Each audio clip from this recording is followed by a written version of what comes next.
Hello students, my name is Surabhi Tiwari and welcome to Step Up academy.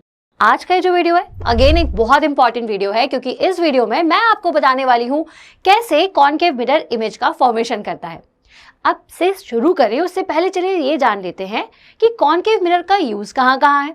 तो जब आपके दांत में कुछ कैविटी हो जाती है तो आप जाते हैं डेंटिस्ट के पास। डेंटिस्ट के पास एक छोटा सा मिरर होता है, जैसा कि आपको पिक्चर में दिखाई दे रहा होगा।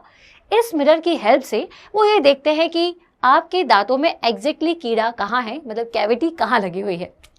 देन इसके बाद आपकी बाइक में, स्कूटर्स में या कार में जो मिरर्स लगे होते हैं वो स्फेरिकल मिरर हैं, बट वो कॉनकेव नहीं, कॉन्वेक्स मिरर है। देन मैं अगर आपको बताऊं कॉनकेव मिरर, तो आप सभी को मेकअप करना पसंद होगा, लड़के शेविंग करते हैं तो उस मिरर का जिसका वो यूज करते हैं, जिसमें आपकी बड़ी सी इमेज दिखाई देती है, वो होता है कॉनकेव मिरर। अब कॉनकेव मिरर के मल्टीपल यूजेस हैं। अब सभी को भी हम अगर यहाँ पर लिस्ट बनाने जाएंगे तो थोड़ा ज़्यादा टाइम लग जाएगा, बट कॉनकेव मिरर एक ऐसा मिरर है जो आपको डिफरेंट पोजीशन पर डिफरेंट मिरर इमेजेस बना करके देता है। जैसे डिफरेंट पोजीशन का मतलब क्या है, तो मैंने आपको लास्ट वीडियो में ये बताया है कि क्योंकि हम मिरर के कितनी भी दूरी पर खड़े हो सकते हैं या मिरर के बहुत पास भी खड़े हो सकते हैं, पर स्टडी करने के लिए हमने कुछ 6 पोजीशंस को डिसाइड किया हुआ है। जैसे सबसे पहले एट इंफिनिटी, दूसरी होगी बियॉन्ड सी, तीसरी होगी एट सी, चौथी होगी बिटवीन सी एंड एफ, और पांचवी होगी एट एफ, और लास्ट होती है बिटवीन फोकस एंड पोल। तो इन 6 पोजीशंस पर हम ऑब्जेक्ट की पोजीशंस को रखेंगे, मतलब अलग अलग पोजीशंस पर ऑब्जेक्ट को रखेंगे। फिर हम ये चेक करेंगे कि इन पोजीशंस पर कैसी इमेज बन रही है। तो चलिए शुरू करते हैं। तो चलिए बच्चों, तो सबसे पहले हम चलते हैं इनफाइनाइट पोजीशन पर। अभी इनफाइनाइट पोजीशन का मतलब क्या होता है और यहाँ पर ऑब्जेक्ट कौन हो? अरे ये तो मैं खुद ही हूँ। मैं यहाँ पर खुद आपको मिरर के सामने खड़े होकर बताऊंगी कि कैसे मिरर अलग अलग पोजीशंस पर इमेज का फॉर्मेशन करता है। तो भाई सबसे पहले मैं इनफाइनाइट पोजीशन पर हूँ। अब सबसे पहले इनफाइनाइट पोजीशन का मतलब समझिए। मिरर के सामने कई सारे पॉइंट्स होते हैं, जैसे फोकस, सेंटर, पोल, लेकिन ये सारे पॉइंट्स को मिलाने वाली प्रिंसिपल एक्सिस से थोड़ा सा दूर जहां पर मैं हूं, वो पोजीशन मेरी इनफाइनाइट पोजीशन कहलाती है, मतलब मिरर के सामने कहीं दूर कहीं भी। अब मान लीजिए कि मैं एक इनफाइनाइट पोजीशन पर हूं। यहां से multiple number of rays mirror के रिफ्लेक्टिंग सरफेस पर जाएगी, लेकिन अगर मैं सारी रेज को रिफ्लेक्ट करवाने बैठ गई ना, तो बहुत मुश्किल हो जाएगा, इमेज का फॉर्मेशन ही हम नहीं कर पाएंगे। तो अब हम यहाँ पर स्टडी करने के लिए किन्हीं 2 रे को कंसिडर करते हैं। प्रिंसिपल एक्सिस से दूर से आने वाली रेज पैरेलल अपीयर होती हैं, तो यहाँ पर मैंने 2 रेज को पैरेलल कंसिडर किया है। ये पैरेलल रेज जैसे ही मिरर के रिफ्लेक्टिंग सरफेस पर जाएंगी तो रिफ्लेक्ट बैक होंगी, और जितनी भी light rays parallel to principal axis होती हैं वो आफ्टर रिफ्लेक्शन फोकस से होती हुई जाती है। और इमेज के फॉर्मेशन के लिए ये ज़रूरी है कि 2 रेज आफ्टर रिफ्लेक्शन आकर के मिले। तो ये दोनों रेज जहाँ पर भी जाकर मिलेंगी ना, वहाँ पर इमेज का फॉर्मेशन होगा। पर ये क्या, मैं तो बहुत छोटी नज़र आ रही हूँ, और अगर मुझे बहुत ध्यान से देखोगे ना तो मैं उल्टी भी हूँ। दैट मीन्स कि मेरा सर नीचे और पैर ऊपर की तरफ है। इसका मतलब ये है कि इस केस में जो इमेज का फॉर्मेशन होने वाला है वो पॉइंट साइज है, और साथ ही साथ इन्वर्टेड। अब जितनी भी इन्वर्टेड इमेज होती है वो आपको याद रखने के लिए बता दूं, वो सारी रियल इमेज होती हैं। और दूसरी चीज कि ये मिरर के सामने बन रही है, इसलिए भी हम इसे रियल इमेज कह रहे हैं। और तीसरी चीज, इस इमेज को हम स्क्रीन पर ऑब्टेन कर सकते हैं। मतलब अगर मैं यहाँ पर एक पेपर को रख दूं ना, तो इस पेपर पर आपको मेरी पॉइंट साइज इमेज दिखाई देगी, तो इसलिए ये रियल इमेज है। अब चलो थोड़ा और आगे चलते हैं और पहुंचते हैं प्रिंसिपल एक्सिस पर। अब यहाँ पर सबसे पहला पॉइंट था सी, लेकिन मैं सी पर अभी नहीं जाऊंगी।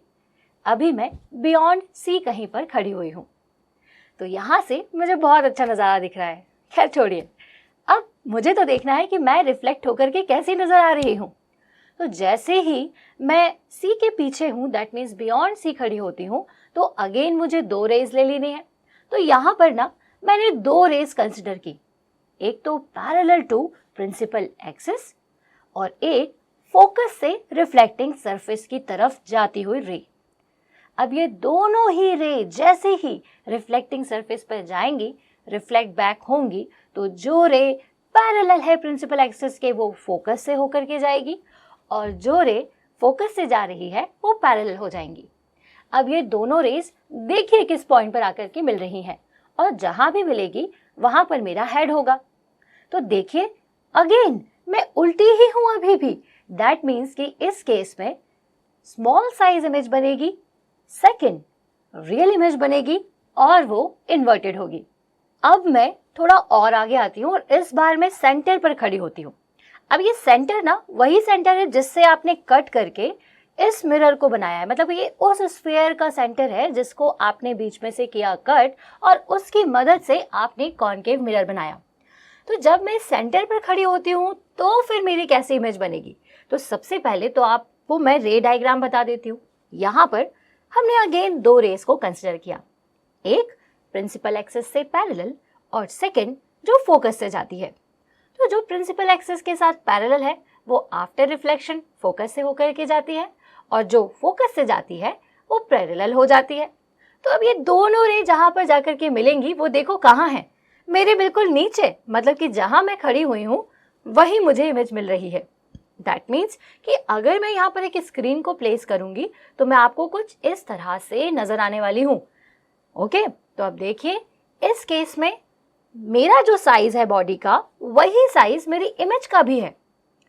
इसका मतलब ये कि इस केस में सेम साइज इमेज बनती है। और सेकंड चीज, क्योंकि मिरर के सामने है, क्योंकि स्क्रीन पर ऑब्टेन हो सकती है, क्योंकि इन्वर्टेड है, इसलिए रियल इमेज बनती है। तो नेचर रियल है, साइज सेम साइज। अब चलो फटाफट से मिरर के थोड़े और पास जाकर के देखते हैं। अब इस केस में सी और एफ के बीच में कहीं भी मैं खड़ी हो जाती हूँ। अब जब मैं बीच में बोल रही हूँ ना, तो इसका मतलब ये नहीं कि बिल्कुल मिड पोजीशन, मैं कहीं पर भी खड़ी हो सकती हूँ। तो अब मैं सी और एफ के बीच में हूँ। सी और एफ के बीच में भी हमें दो रेस लेनी है, तो वही रेस को हम रिपीट कर लेते हैं। एक प्रिंसिपल एक्सिस के साथ पैरेलल और दूसरी जो फोकस से जाएगी। प्रिंसिपल एक्सिस के साथ पैरेलल रे रिफ्लेक्ट होने के बाद फोकस से होकर के जाती है और जो फोकस से रिफ्लेक्टिंग सरफेस तक जा रही है वो पैरेलल रिफ्लेक्ट हो जाती है। अब ये दोनों रेस देखिए जहां पर भी मिल रही हैं वहां मेरी इमेज बड़ी हो गई। जी हाँ, तो इस केस में आपको जब आप सेंटर और फोकस के बीच में होते हैं तो इमेज का साइज हो जाता है लार्ज एंड अगेन क्योंकि इन्वर्टेड इमेज है तो ये रियल इमेज बनेगी। तो large, inverted and real image आपको इस केस में ऑब्टेन होने वाली है। अब चलो फटाफट से ना मैं अब फोकस पे खड़ी होकर के देखती हूँ कि मेरी इमेज यहाँ पर कैसी बनेगी। तो अब जब मैं फोकस पे खड़ी हो गई तो मैं फोकस वाली रे को नहीं लेती हूँ, मैं यहाँ पर अब एक प्रिंसिपल एक्सिस से पैरेलल रे ले लेती हूँ और सेकंड पोल पर जाती हुई। तो जो रे पोल पर जिस एंगल के साथ जाती है, दैट मीन्स जिस एंगल के साथ रे पोल पर इंसिडेंट होती है उसी एंगल के साथ रिफ्लेक्ट हो जाती है। और जो पैरेलल है उसको तो मैं आपको काफी देर से बता रही हूँ कि भाई जो पैरेलल लाइट रे होने वाली है वो आफ्टर रिफ्लेक्शन फोकस से जाएगी। तो आप देखो ये दोनों कहीं दूर जाके मिलेंगी। अब मिलती है या नहीं मिलती है, हो सकता है कि आप कॉपी पर जब इसे ड्रॉ करो तो आपको ऐसा लगेगा कि ये मिल ही नहीं रही है, लेकिन क्योंकि ये दोनों पास आती जा रही हैं दैट मीन्स कि कहीं ना कहीं जाकर ये इंटरसेक्ट करेंगी और जहां इंटरसेक्ट करेंगी वहां जाके इमेज बनेगी। और इस केस में जो मेरी इमेज होगी वो काफी एनलार्ज्ड इमेज बनने वाली है, एनलार्ज्ड, रियल एंड इन्वर्टेड। अब हम पहुंच चुके हैं मिरर के बहुत पास, मतलब फोकस और पोल के बीच में। अब इस केस में क्या होता है, इस केस में या फिर आप इसे स्पेशल केस भी कह सकते हो, केस नंबर 6 बहुत ही स्पेशल होने वाला है। क्यों? क्योंकि यही एक ऐसा केस है जहां पर मेरी जो इमेज है ना वो आपको मिरर के अंदर दिखाई दे रही है। बाकी सारे केसेस में दिखाई नहीं दे रही थी मैं, लेकिन इस केस में मैं मिरर में दिखाई देना शुरू हो गई हूँ। और मैंने आपको पहले भी बताया हुआ है कि जब आप मिरर के अंदर दिखाई देते हो तो मिरर में बनने वाली इमेज वर्चुअल होती है, इरेक्ट होती है। क्योंकि जैसे आप प्लेन मिरर में खुद को रेगुलरली तैयार श्यार होने के लिए देखते हो ना, तो कैसे नजर आते हो? सीधे नजर आते हो, लेकिन वो आपकी इमेज कैसी है? वर्चुअल इमेज है। तो जब आप फोकस और पोल के बीच में खड़े होते हैं तो उस केस में रे डायग्राम को चलिए समझते हैं। तो इस केस में जब आप प्रिंसिपल एक्सिस के साथ पैरेलल रे को बनाओगे तो वो फोकस से होकर की जाएगी, जो पोल पर रे जाएगी वो जिस एंगल के साथ आ रही थी उसी एंगल से रिफ्लेक्ट हो जाती है। लेकिन ये दोनों रेस कहीं आपस में मिल नहीं पा रही हैं, ये दूर होती जा रही है। दैट मीन्स कि आगे जाके ये कभी भी इंटरसेक्ट नहीं करेंगी। तो हम इसे मिरर के पीछे, जी हाँ, पीछे की तरफ बढ़ाते जाते हैं और जहां मिलेंगी वहां मिला देंगे।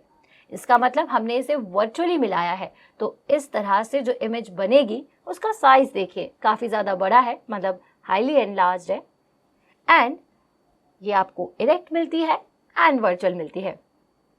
तो यहां से मैंने आपको इसके सारे केसेस समझा दिए। कॉनकेव मिरर का जो 6 नंबर का केस है उसी का यूज डॉक्टर्स करते हैं।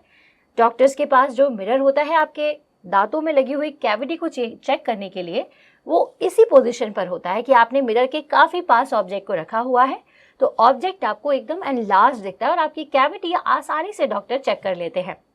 इसी तरह लाइट रिफ्लेक्शन एंड रिफ्रैक्शन के इस चैप्टर के सारी वीडियोस देखने के लिए आज ही सब्सक्राइब करिए स्टेप अप एकेडमी को, जहां पर आपको आपके सारी ही सब्जेक्ट्स के ऑनलाइन वीडियो लेक्चर्स अवेलेबल है। तो हम मिलेंगे हमारी नेक्स्ट वीडियो में, और मेरे वीडियो को इतने अच्छे से देखने के लिए थैंक्स फॉर वॉचिंग।